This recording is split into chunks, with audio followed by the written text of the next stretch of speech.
My name is Mark Davies, and my current role is as chairman of ELMA, the European Letterbox Marketing Association.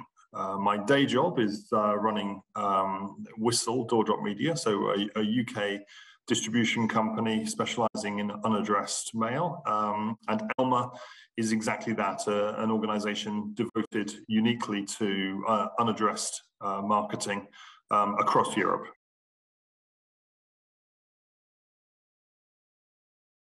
Talk about personalization.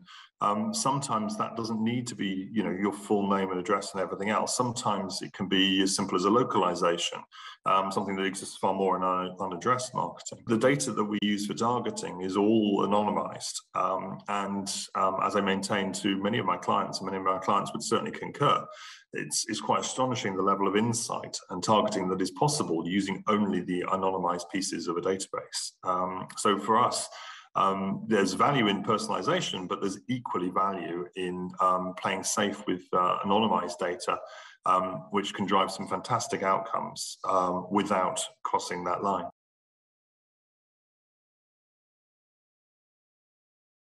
The value of a customer acquired through an offline channel is ultimately, in the longer term, far more valuable to an advertiser. So the return on investment, when measured over a 4 or 5 year period, invariably points very positively towards offline media. It seems to be a more considered purchase or a more considered interaction that ultimately, as I say, has more value over a lifetime.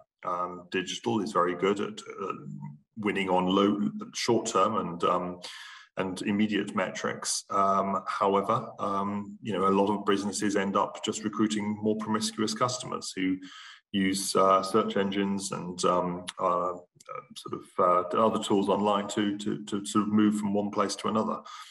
So I think for loyalty, we do find that sort of print has, again, its valuable space.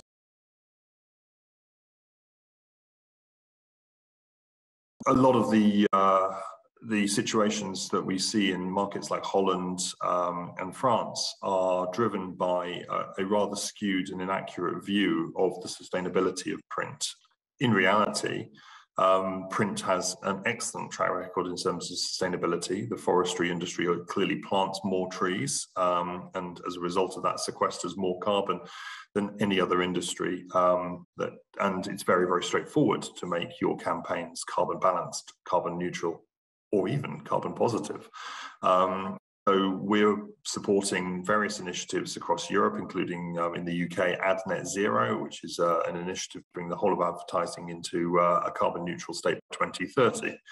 But there's often a gap between consumer understanding and, in particular, political understanding. And as a result of that, we are challenged more and more by schemes that are promoting opt-in, which is, of course, ultimately regulation from on high rather than the usual practice of self-regulation.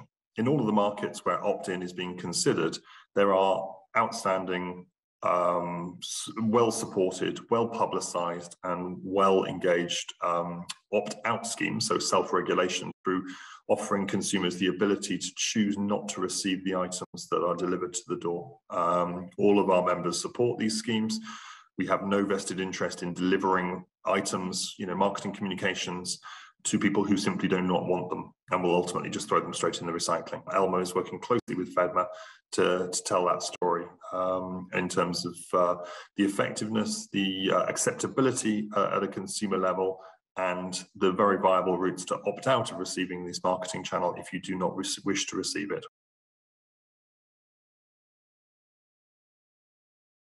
We believe firmly in a multi-channel world. And when we say multi-channel, we don't simply mean multi-platform. We don't simply mean TikTok and Snapchat. We mean truly multi-channel at all touch points throughout the consumer journey. So television, radio, press, out of home, direct mail, door drops, digital marketing, social media, et cetera, all the way through. Okay, that's the most effective campaigns. So what we have to do, though, then is bridge this dearth of education, this education gap between marketers and our industry to make sure that they are aware, comfortable, giving this channel consideration. And that's where technology will come in and will help bridge that. So there are many initiatives across Europe to builds online portals, self-serve journeys, so you can book door drops with as much ease as you currently book your Facebook advertising or your Google AdWords. So we're turning our attention to removing some of the friction points and barriers. There have been some very significant technological advances in the world of print.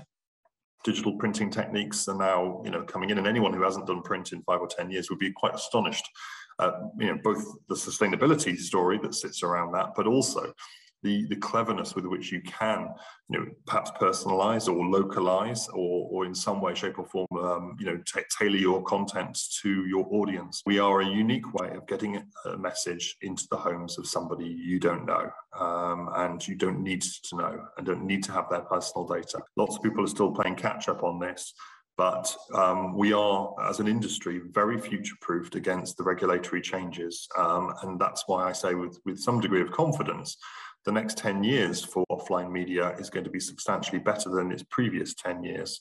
And by the same token, the next 10 years for digital marketing, buffeted by these different pressures of regulatory change and internal process and everything else, is likely to be conspicuously harder than the last 10 years, where, to be fair, they've probably had a little bit of a free pass to do what they want without having to worry too much about what regulators might be saying.